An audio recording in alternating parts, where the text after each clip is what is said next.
Hi guys, good morning, welcome back to our new blog. આજે છે ગુરુ પૂર્ણિમા, તો બધાને મારા તરફથી હેપી ગુરુ પૂર્ણિમા. આજે બધા મંદિરે જશે, પોતાના ગુરુના મંદિરે જશે. પણ આપણા માટે સૌથી પહેલાં ગુરુ આપણા માતા પિતા અને આપણા ભગવાન, જેને આપણે હવે હેપી ગુરુ પૂર્ણિમા કહીશું.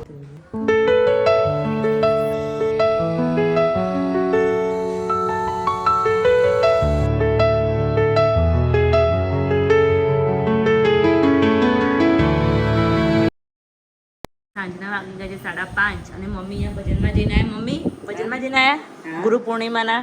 ગુરુ પૂર્ણિમાના ભજનમાં જઈને આવ્યા બાપા સીતારામે. હા, જો અહીંયા મસ્ત પ્રસાદી લઈને આવ્યા બટાકાની. બાફેલા બટાકાની સૂકી ભાજી. અહીંયા ધેડાન તો ગાઈસ નહીં, તુલસી બહુ ભાવે. જો ગાઈસ આ તુલસી ખાય, તુલસીને બહુ જ ભાવે. શાક રોટલી ખાતી ને તુલસી ખાય. અહીંયામાં બાર આટલો નાનો છોડ દો હો, બધી તુલસી એ ખાઈ ગઈ. આટલો છોડ બાકી હ. સારું કહેવાય તુલસી ખાય એટલે. જો મસ્ત તેરા પ્રસાદી ખાશે. હવે અહીંયા તો બધા રમકડા એને ફેલાઈને રાખ્યા.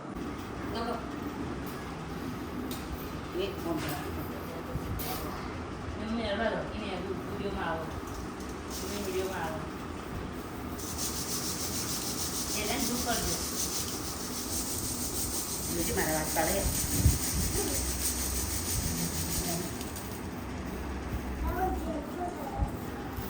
અત્યારે વાગી ગયા છે 7:40. હવે આપણે જોઈએ કે આરતી શું કરી રહી છે. શું કરી રહી છે? આજે આપણે બનાવીએ છીએ દાળ ઢોકળીની ભાત. તમને વિચાર આવશે કે રાતે દાળ ઢોકળીની ભાત, તો ગાઈસ અમારા ઘરે રાતે દાળ ઢોકળીની ભાત બને, બપોરે પણ બને.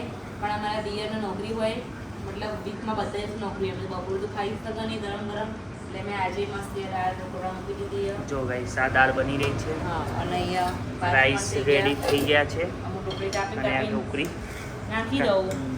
પછી આપણે જમી લઈએ. ચલો ગાઈસ, જમવા.